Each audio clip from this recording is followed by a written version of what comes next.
प्रदेश में सियासी घमासान जारी है। माकन और खड़गे दिल्ली लौट चुके हैं और इस बीच गहलोत ने खड़गे से मुलाकात की। होटल पहुंचे मुख्यमंत्री अशोक गहलोत और मल्लिकार्जुन खड़गे से मुलाकात की। दिल्ली में माकन अब आलाकमान को रिपोर्ट सौंपेंगे। रिपोर्ट पर चर्चा की जाएगी। आलाकमान को ऑब्जर्वर रिपोर्ट देंगे।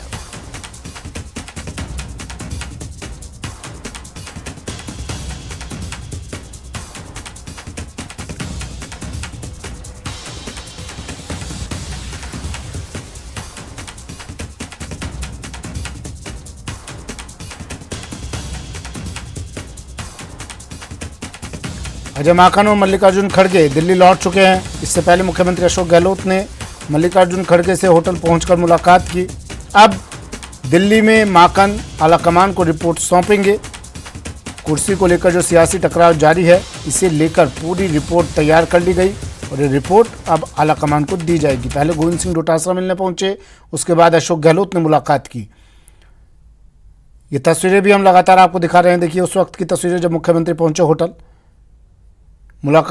से निकलते हुए मुलाकात कर जब मुख्यमंत्री वापस आए।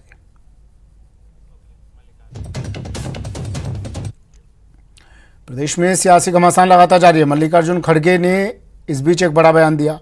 कहा पार्टी में अनुशासन बेहद जरूरी है। बैठक में अनुशासनहीनता दिखी। घटनाक्रम से आलाकमान को अब अवगत करवाया जाएगा।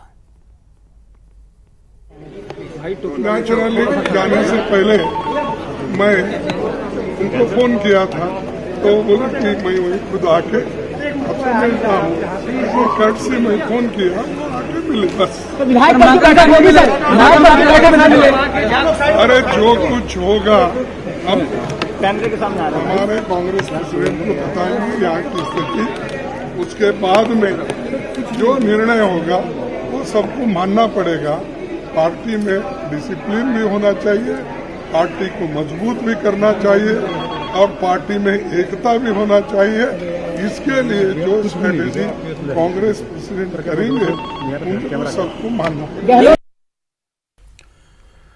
प्रदेश में सियासी हलचल का दौर जारी है। पायलट गुट के खिलाड़ी लाल बैरवा ने इस बीच बड़ा बयान दिया। कहा आलाकमान तय करेगा कि किसने बगावत की, अलग अलग मीटिंग क्यों की, ये बगावत है। ऑब्जर्वर ने अपनी आंखों से देखा है और अब इस पर कार्रवाई होगी।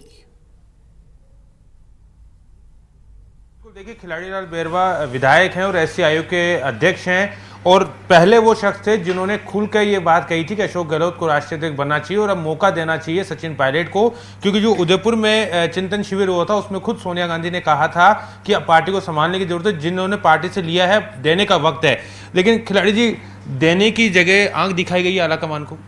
ये तो आप भी देख रहे हैं, पूरा मीडिया देख रहा है, पूरा राजस्थानी पूरा देश देख रहा है। तो जो भी देख रहा है, तो आलाकमान हमारा तो कमजोर नहीं है। हमारा आलाकमान सही वक्त पर सही फैसला करेगा, आप निश्चिंत रहिए। लेकिन ये कहा जा रहा है कि आलाकमान की स्थिति इस वक्त वास्तव में कमजोर है, क्योंकि वो अशोक गहलोत को लाना चाह रहे थे, इसलिए मजबूरी है कि वो कुछ कार्रवाई नहीं कर पा रहे। नहीं, किसने कह दिया कमजोर है? ये 3 बार सीएम आलाकमान ने बनाए। हमको टिकट आलाकमान देता है, हर फैसले आलाकमान के होते हैं। अभी जितने भी मामले हुए हैं, चाहे चुनावों के हो, तो भी हमारा आलाकमान तय करता है। आलाकमान कमजोर नहीं है। जो भी हुआ है उसका शाम तक आपको रिजल्ट आ जाएगा कि जिन जो आलाकमान जो तय करेगा कि किन्होंने बगावत की है, किसकी गलती है, वो सब सामने जाएगा। अच्छा, महेश जोशी हो, शांति धारीवाल हो, प्रताप सिंह खाचरियावास हो, जिन भी लोगों ने बात करी, चाहे निर्दलीय विधायक बाबूलाल, वो कह रहे हैं कि बगावत नहीं है, हमें तो पता ही नहीं था कि 1-to-1 बातचीत करेंगे। वो एक एजेंडा लेके आए थे, एक प्रस्ताव लेके आए थे, वो हमें मंजूर नहीं था।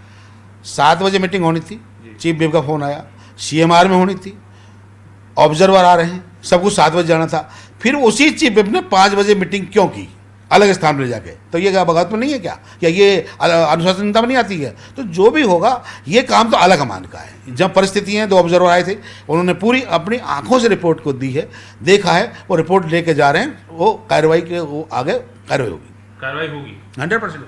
अच्छा, एक चीज बताइए कि ये लोगों का ये कहना है कि आप 102 वो लोग जिन्होंने कांग्रेस की सरकार उस समय बचाई जब सचिन पायलट गुट ने बगावत की थी, वो आरोप लगा रहे हैं कि सचिन पायलट का जो गुट है उन्होंने बगावत की थी, वो बीजेपी से मिलने हुए लोग थे, हम उन्हें बर्दाश्त नहीं करेंगे। ये लोग उस दिन कहाँ थे जब श्री सफल हुआ था? आज जो बात कर रहे हैं तो वही लोग थे ना। जब मानेसर वाली बात अगर आती है तो जब रिसफल हुआ था तो 5 लोग अभी मंत्री हैं वहीं के, तो उस दिन कहाँ गए थे? उनसे पूछिए ना, आज सवाल करिए कि उस दिन अगर नींद आ रही थी क्या? और आज जब ये स्थिति आई है, जब आला कमान को अपने फैसले करने हैं, उस दिन बात छेड़ रहे हैं। तो ये तो जो जैसा कह रहा है ना वैसे ही भुगतेंगे वो लोग। अच्छा, अशोक गहलोत को गांधीवादी नेता कहा जाता है। आपने कहा कि जब उदयपुर में चिंतन शिविर हुआ था, सोनिया गांधी ने कहा था कि जिन्होंने पार्टी से लिया अब देने का वक्त आ गया है। भाई ये बात सही है कि गांधीवादी कहते हैं, और मैंने बात उठाई थी, और बात इसलिए उठाई थी कि ये प्रोग्राम हो रहा था राजस्थान में, और यह मुख्यमंत्री के अच्छा लगता कि उसी दिन ये अपना इस्तीफा लेके और मैडम के पास जाते कि मैडम मेरे को बहुत कुछ दिया है, ये आप संभालो और जो चाहो जो करो, तो अच्छा लगता। अब गांधीवादी का तो आपने सबने देख लिया कि 2 दिन से जो घटनाक्रम चल रहा है उसमें क्या स्थिति सामने आ रही है। एक चीज़ बताइए, आप लोग कितना आश्वस्त हैं? अभी भी आपको लगता है कि सचिन पायलट मुख्यमंत्री बनेंगे? क्योंकि आप पहले व्यक्ति थे जिन्होंने खुले तौर पर ये बात कही थी। मैं तो आज भी कह रहा हूँ कि सचिन पायलट वो चेहरा है जिसके पूरे हिंदुस्तान में जिसकी ज़रूरत है, और उसके आने से कांग्रेस बहुत मजबूत होगी। बाकी फैसला आला कमान पर, हम अपनी बात कहते हैं, लेकिन जो फैसला आला कमान करेगा वो हम मंजूर है। अच्छा, आप अभी लगातार पैरवी भी कर रहे थे, दिल्ली में भी थे सचिन पायलट के लिए। आपको नहीं लगता कि अगर अब मुख्यमंत्री नहीं बनाया गया तो बहुत बड़ा डैमेज होगा राजनीतिक उनके लेकर? देखो ये बड़ी पार्टी है, और उसमें ये घटनाक्रम तो चलते रहते हैं, कोई नई बात नहीं है। बड़ी कुर्सी खिसक रही है, उनको तकलीफ हो रही है, मंत्रिमंडल वाले लोगों को तकलीफ होती है कि कल क्या नाम है सबको है ना घर बैठना पड़ेगा, नई कुर्सी आ रही है तो उनको, तो ये सब चीज़ें थोड़ी सी तो रस्साकसी होती है, कोई नई बात नहीं है। लेकिन सही टाइम पे सब मामले हो जाएंगे, और आला कमान वो फैसले करेगा जो राजस्थान के लिए हितकारी होगा। अगली सरकार कांग्रेस की आएगी, मैं ये दावे के साथ कह सकता हूँ। अच्छा, इस हालात में भी, अच्छा एक चीज़ बताइए कि आप कुछ डेड लाइन में बता रहे थे कि 30 तारीख से पहले स्थितियां कंट्रोल में हो जाएगी, तो क्या 28 तारीख को जो मुख्यमंत्री अशोक गहलोत राष्ट्रीय अध्यक्ष का नामांकन भरने जा रहे थे, कि अब भी नामांकन होगा? आपको लगता है होना चाहिए? पर दिन घटनाक्रम चेंज हो रहा है ये। अच्छा, ये जो बात थी कि इनको फार्म भरना है, वो भी आला कमान कह रहा था ना, तो ये तो आला कमान करना है। मैं उनकी भाषा मैं कैसे बोल सकता हूँ कि क्या होना क्या नहीं होना? आप देखते जाइए होता क्या आगे आगे। अच्छा, कब तक आप लोगों को तो उम्मीद थी कि नवरात्रों के अंदर जो है सचिन पायलट के सर पे सहरा होगा, बन जाएगा, लेकिन घटनाक्रम बिल्कुल बदल गया। देर सवेरे हो जाती है, सब मुकद्दर के खेल हैं, जो जब टाइम आता है ना जब सब चीज़ें तय होती हैं। इसलिए आप इंतजार करिए, आला कमान का फैसला बहुत अच्छा आएगा, आप निश्चित रहिए। अभी भी आप आश्वस्त हैं कि आपके पक्ष में फैसला होगा? पक्ष और विपक्ष क्या होता है, मैं तो आला कमान का आदमी हूँ, जो वो करेंगे वो सबके ठीक। और जितने भी लोग हैं एमएलए, सबकी ओपिनियन एक ही है कि हम आला कमान के फैसले को मानेंगे। ये जो कर रहे हैं ना प्रेशर, ये उन्हीं को भारी है। एमएलए अपनी जगह ठीक है, आला कमान का फैसला होगा। जिस दिन आला कमान के वहाँ से कोई भी चीज़ बन के आएगी, पूरी कांग्रेस एकजुट होगी। कह रहे हैं कि संख्या पर बहुत ज़्यादा है इनके पास, 90 से 92 लोगों ने इस्तीफा दे दिया है, और इस्तीफा चाहे तो स्वीकार भी कर लें। भाई न तो मैंने वहाँ संख्या बल देखा, न हमको पता, ये मीडिया ट्रायल है, कोई क्या बताता है कोई बता। संख्या बल का तो जो एग्जैक्ट आंकलन है वो सीपी जोशी जी बता सकते हैं, जिनको इस्तीफे दिए, वो घोषणा करेंगे जब मानेंगे। रही बात ये किसके पक्ष पर किसके पक्ष में नहीं है, तो दो चीज़ आपके सामने आ रही है। एक तरफ कह रहे हो साहब अशोक गहलोत जी, एक तरफ कह रहे हो सचिन पायलट जी। तो सचिन पायलट तो एमएलए हैं, अशोक गहलोत जी सीएम भी हैं, और आगे वो भी बनने वाले हैं राष्ट्र। तो हर आदमी को डर लगता है भाई, तो हमें हाथों मिलाएंगे ना। अगर बराबर की संख्या आपको चेक करनी है तो यूं करो कि इस्तीफा दे के अशोक गहलोत जी खड़े हो जाए, इधर सचिन पायलट खड़े हो जाए, जब आपको पता चला कि 126 में से किसके कितने पास है। बिल्कुल, शुक्रिया हमसे बात करने के लिए। आप थे खिलाड़ी लाल बेरवा और एससी आयोग के अध्यक्ष हैं। उन्होंने एक बहुत बड़ी बात कही है कि राजस्थान में कुर्सी को लेकर सियासी टकराव लगातार जारी है। इस बीच राजसमंद सांसद दिया कुमारी का बड़ा बयान सामने आया है। कहा उन्होंने प्रदेश में तत्काल राष्ट्रपति शासन लागू होना चाहिए। मौजूदा सरकार बहुमत खो चुकी है, कांग्रेस की अंदरूनी लड़ाई चरम पर है, पता नहीं क्यों अभी तक सत्ता में बैठे हैं। बड़ी खबर, दिया कुमारी का बड़ा बयान।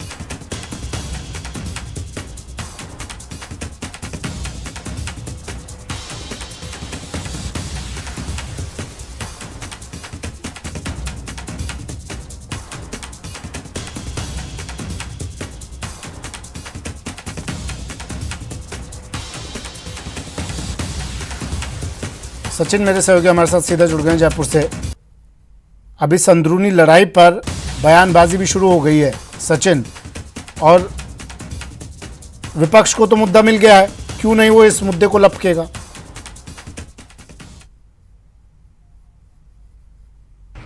बिल्कुल, देखिए विपक्ष को बैठे बैठाए मुद्दा मिल गया है और फिलहाल हम लोग शांति धारीवाल के आवास के बाहर मौजूद हैं। कुछ देर पहले दानिश अबरार यहां से निकले हैं मुलाकात करने के बाद में, और उसके बाद में मंत्री अशोक चांदना वो यहां पर पहुंचे हैं। और उससे पहले बलजीत यादव हो, चेतन डूडी हो या अन्य जो विधायक हैं वो अभी तक अंदर मौजूद हैं। रफीक खान है वो यहाँ पर मौजूद हैं। तो तकरीबन आधा दर्जन से ज्यादा जो विधायक हैं वो यहाँ पर मौजूद हैं अंदर।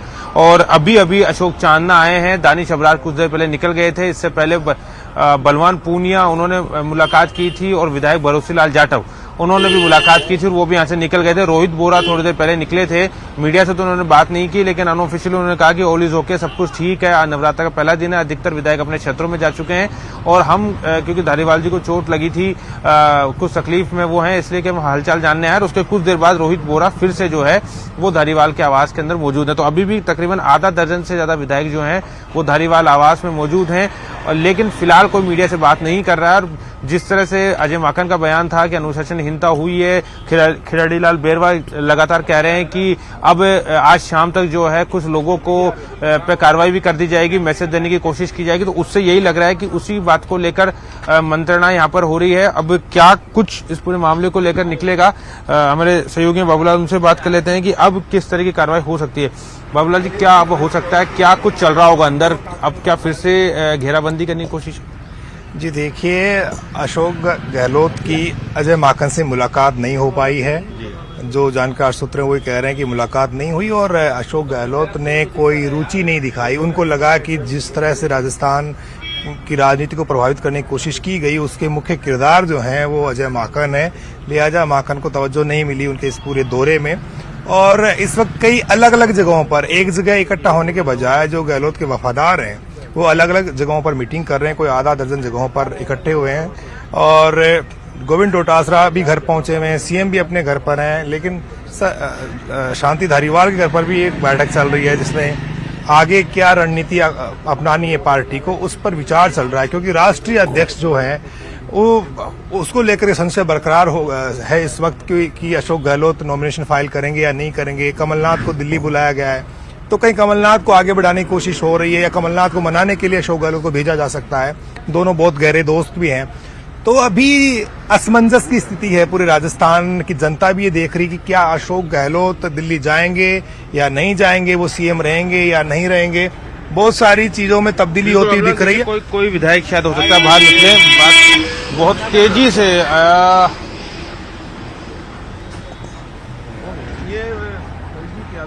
बलजीत यादव भी था ना, बिल्कुल शायद बलजीत यादव थे उस गाड़ी के अंदर, बहुत तेजी से निकले हैं क्योंकि कोई भी विधायक बात करना नहीं चाहता है, कोई भी विधायक यहाँ पे बात करने के लिए तैयार नहीं है। संभव तो बलजीत यादव लगे पीछे से कि बलजीत यादव थे। हाँ बाबूलाल जी, आप कुछ कह रहे हैं। एक एक जो विधायक है उससे कांग्रेस पार्टी में यानी कि अशोक गहलोत का खेमा संपर्क साध रहा है, अपना कुनबा मजबूत करने की कोशिश हो रही कि जो विधायक उनके साथ 2 साल पहले थे उनमें से कोई छिटक ना जाए, वो तमाम लोग उनके पास में रहें। इसलिए अशोक गहलोत सचिन, ये स्थिति क्या 2 साल पहले जैसी स्थिति बन रही है क्या? जो ऐसे विधायक हैं जो साथ रहे थे, विधायकों को अपने साथ जोड़ना स्थिति वही दिखाई दे रही है क्या? जी बिल्कुल बिल्कुल, देखिए सुमित, वही स्थिति दिखाई दे रही है क्योंकि जहां पर अगर अशोक गहलोत के गुट के विधायक कम पड़ेंगे तो सहयोगियों की जरूरत पड़ेगी। क्योंकि अगर सचिन पायलट के साथ अगर पुरानी स्थिति रहती है और 18 विधायक उनके पास हैं, तो क्योंकि 108 विधायक दल है कांग्रेस के पास, अगर बसपा को हटा भी दिया जाए तो तकरीबन 101 विधायक उनके पास आ जाते हैं और 6 बसपा को जोड़ दिया जाए तो 108 विधायक जो हैं वो उनके साथ में। अब इसमें से अगर 18 को हटा दिया जाता है तो बहुमत का आंकड़ा फिर कम पड़ेगा। तो यही वजह है कि चाहे माकपा हो या फिर जो अन्य सहयोगी दल हो, बीटीपी हो, इनको साधने की कोशिश की जा रही है। क्योंकि जो बलजीत यादव गए हैं वो माकपा से विधायक हैं, जो निर्दलीय विधायक हैं, तो ऐसे में निर्दलीयों को साधने की कोशिश की जा रही है। 13 निर्दलीय हैं जिसमें से अधिकतर जो है वो अशोक गहलोत के साथ में है। तो यही वजह है कि निर्दलीयों को भी साथ में लिया गया है। बलवान पूनिया जो माकपा से विधायक है उन्होंने भी आज मुलाकात की है उनको भी आज यहाँ बुलाया गया था। तो शायद एक एक विधायक से बात करने की कोशिश करें। और जिस तरह से बाबूलाल बता रहे हैं कि लगातार कई जगह पर मीटिंग्स हो रही है, एक जगह पर जमावड़ा इस समय नहीं है। इस बात को लेकर बातचीत हो रही है कि अब आलाकमान का क्या स्टेप रहेगा, और अगर आलाकमान कोई कड़ा रुख अपनाता है तो उस दौरान फिर क्या कुछ करना है, कितनी लिबर्टी दिखानी है, कितना उनको कड़ा रुख दिखाना है, इन तमाम तरह की चीजों को लेकर बातचीत हो रही है। हम लगातार बातचीत कर रहे थे। बाबूलाल हमारे साथ है। बाबूलाल जी बताइए कि अब क्या राजस्थान में मतलब जिस तरीके से चले, दिया कुमारी ने कह दिया कि राष्ट्रपति शासन लगना चाहिए, उससे पहले भाजपा के अन्य नेताओं ने भी घोषणा कर दी है, तो भाजपा भी अब मौका देख रही है मौके की ताक में है बीजेपी। पहले फूक फूक कर कदम उठाएगी बीजेपी, क्योंकि पिछली मर्तबा वो दूध से जली हुई है, तो इस मर्तबा छाछ को फूक के पिएगी। हालात पर निगाह बनी हुई है बीजेपी की, और बीजेपी के नेता फिलहाल कोई जल्दबाजी नहीं दिखा रहे हैं। वो देख रहे हैं कि जब मौका सही आएगा तभी वो बोलेंगे। उनको दिख रहा है कि सरकार अल्पमत की तरफ बढ़ रही है। अगर ऐसा होगा तो फिर राजस्थान में बीजेपी एक्टिव हो जाएगी। उनकी जो सेंट्रल लीडरशिप है उसकी भी निगाह यहाँ पर टिकी हुई है। उनका जो इंटेलिजेंस है वो भी बहुत ज्यादा सक्रिय होता हुआ दिख रहा है। लेकिन अभी वो प्रतीक्षा करेंगे, क्योंकि 2 साल पहले उनकी बड़ी छीछा लेदर हुई थी, और ये तक आरोप लगे थे कि बीजेपी के लोग सरकार गिराने में इन्वॉल्व थे। शायद उस टैग से बचना चाहती है बीजेपी। तो राष्ट्रपति शासन की मांग कर रहे हैं, महीने बाद में इलेक्शन, दिया कुमारी कह रही है सांसद, राष्ट्रपति शासन लगाया जाए। ये दाग नहीं लगाना चाहती कि एक चुनी हुई सरकार को बीजेपी टॉपल कर दिया। राष्ट्रपति शासन की बात करने की बात है कि सरकार ना गिरा पाए लेकिन राष्ट्रपति शासन लगता है। जी, उसके लिए तो पहले आपको ट्रस्ट वोट के लिए जाना पड़ेगा। अशोक गहलोत के पास में अगर नंबर होंगे मेजोरिटी के, बहुमत के, तो वो विधानसभा का सत्र बुला करके वहां पर बहुमत साबित करके मुख्यमंत्री रह सकते हैं। अभी वो दूर की बात है। अभी तो ये है कि क्या सचिन पायलट को विधायक स्वीकार कर पाएंगे या नहीं कर पाएंगे, आलाकमान और कितना दबाव में ले सकता है अशोक गहलोत को, तो अभी उन चीजों पर बात हो रही है। और उसके लिए आलाकमान किसी भी हद तक जाने को तैयार है, क्योंकि उनको लगता है कि ये बात आज यहाँ पर अगर आलाकमान की बात को स्वीकार नहीं किया गया, उनकी बात पिट रही है, तो फिर और दूसरे राज्यों में भी इस तरह के हालात आने वाले दिनों में देखने को मिल सकते हैं। कुल जमा 2 राज्यों में आपकी सरकार है, कहीं पर आप अलायंस है एक का दुका राज्यों में। तो ऐसी सूरत में जब आपकी पार्टी की स्थिति बहुत ज्यादा खराब है तो एक गलत मैसेज वो नहीं। चलिए, शुक्रिया सचिन। बाबूलाल आपका भी शुक्रिया। नजर आप बनाए रखिए, अपडेट आपसे लेते रहेंगे।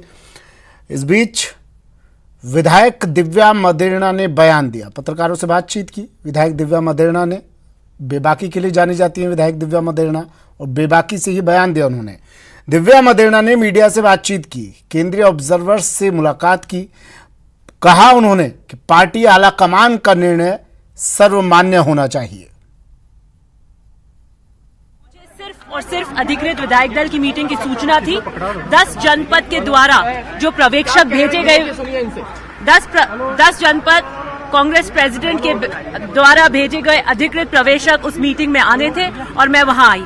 मैं आपको बता देना चाहती हूं, मैं उस परिवार से आती हूं। मैं परशुराम मदेरणा की पोती हूं, जिसने 1998 के अंदर भी सारे एमएलओ को ये कह दिया था कि जो कांग्रेस प्रेसिडेंट कह दे वो सर्वमान्य है, और उसको हमने बर्दाश्त किया। और हमें जो भी निर्देश कांग्रेस प्रेसिडेंट ने दिए, हमने। परशुराम मदेरणा ने अपने सार्वजनिक पटल पर एक स्पीच दी थी और ये कहा था कि ऊपर भगवान, और उसके बाद अगर मैं धरती पे किसी को मानता हूं तो कांग्रेस प्रेसिडेंट को मानता हूं। तो मुझे लगता है कि मैं हमेशा उस परिवार की विरासत को आगे ले जाने वाली रही हूं, उनके सिद्धांतों को सजो के आगे चलने में विश्वास रखती हूं, और जहां पर भी कांग्रेस और कांग्रेस प्रेसिडेंट और आला कमान होंगे वहां मैं होंगी। और जहां तक आप बार बार इस बात को चलाते हैं गुटों को, मैं स्पष्ट कर दूं, मैं किसी व्यक्ति पूजा में नहीं हूं। मैं सिर्फ और सिर्फ कांग्रेस की पूजा करती हूं। मैं किसी गुट में ना पहले थी, ना अभी हूं, ना कभी होंगी। मैं कांग्रेस विरासत में लेकर आई हूं। 52 का पहला चुनाव और मारवाड़ में कांग्रेस के झंडे को बुलंद किया, तो मेरे ग्रैंडफादर वहां पे पैरों पर चल के छाले पड़ गए थे। उस परिवार से आती हूं। दूसरी बात जिसको आप बार बार कहते हैं कि मैं पहले होटल में थी तो किसी प्रत्येक गुट में थी, मैं उस वक्त भी किसी व्यक्ति विशेष गुट में नहीं थी।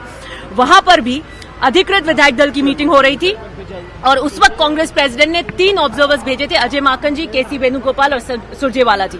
और वहां पर भी अधिकृत विधायक दल की मीटिंग हो रही थी, तब मैं वहां थी। और अधिकृत मीटिंग जो विधायक दल की अगर टिम्बकटू में होगी तो मैं आपको टिम्बकटू में नजर आऊंगी। चलिए, बुलेटिन में फिलहाल इतना ही। दीजिए इजाजत, नमस्कार।